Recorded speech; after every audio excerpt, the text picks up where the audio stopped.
మార్పు మార్పు అన్నాం కదా.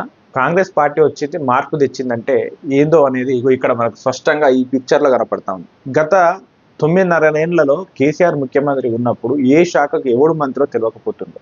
అంతేందుకు మంత్రులే ముఖ్యమంత్రిని కలిసి కేసీఆర్ని కలిసేటువంటి పరిస్థితిలో ప్రగతి భవన్లో పాపం గేట్లు అడ్డం పెడుతుంటే రోజులు వారాల తరబడి పాపం ముఖ్యమంత్రిని కలవాలంటే వాడు పడిగాపులు పడుతున్నటువంటి పరిస్థితి ఉండే.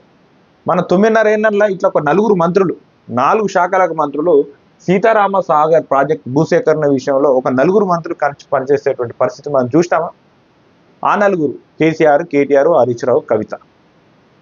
దందాలు, సెటిల్మెంట్లు, ఈ దందా ఇట్లేమన్నా నడిచిందా? ఇప్పుడు మార్పు మార్పు అంటే ఇప్పుడు వీళ్ళు ఏం చెప్తా ఉన్నారు బీఆర్ఎస్ వాళ్ళు? హెలికాప్టర్లు వాడతారు మంత్రులు అంటే పని చేసేటప్పుడు హెలికాప్టర్లు వాడతారా భయ్? మరి ఎందుకు హెలికాప్టర్లు ఉన్నది? ఇప్పుడు ఒక కానిస్టేబుల్కి ఉండేటువంటి ప్రోటోకాల్ కానిస్టేబుల్కి ఉంటుంది, ఎస్ఐకి ఉండేది ఎస్ఐకి ఉంటుంది, ఎస్పీకి ఉండేది ఎస్పీకి ఉంటుంది.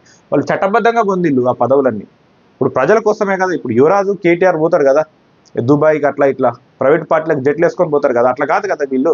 వాళ్ళ ప్రైవేట్ పార్టీలకు ఏం పోతలేరు కదా, పనుల కోసం పోతా ఉన్నారు. ఇప్పుడు నెలకు 2.5 లక్షల జీతం తీసుకొని ప్రతిపక్ష హోదాలో ఉన్నటువంటి మీ కేసీఆర్ పోయి గల్లబట్టుకుని అడుగుపోయారు, ఎందుకు తీసుకుంటానవరా భయ్ ఈ జీతం అని. ఇప్పుడు పని చేసుకునేట వాళ్ళని పట్టుకొని హెలికాప్టర్లు వాడుతున్నారు అంటున్నారు. వాళ్ళు పెట్టుకునేది హెలికాప్టర్లు పెట్టుకునేది మంత్రులుగా ఉన్నది పని చేయడానికి. గుండె మీద చేసుకొని చెప్పండి రా భయ్.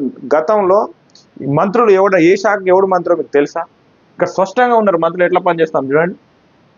రెవెన్యూ శాఖ మంత్రి, వ్యవసాయ శాఖ మంత్రి, నీటిపారుదల శాఖ మంత్రి, ఆర్థిక శాఖ మంత్రి, వీళ్ళందరూ ఇంత స్పష్టంగా పనిచేస్తూ ఉన్నారు. ఇది చూసినాం మనం. శవాల మీద పేలాలు ఏర్కొనే రాజకీయాలు తప్ప మీరు పనిచేస్తూ ఉంటే హెలికాప్టర్లు వాడతారని ప్రచారం చేస్తారు. ఎవరి కోసం ఇదంతా? పనులు వేగం కావాలనే కదా హెలికాప్టర్లు వాడేది. ఒక మంత్రి రోజు 4 కార్యక్రమాలు చేసుకున్నప్పుడు రోడ్డు ప్రయాణం ఇబ్బంది అయినప్పుడు హెలికాప్టర్లు వాడితే తప్పే ఉన్నది?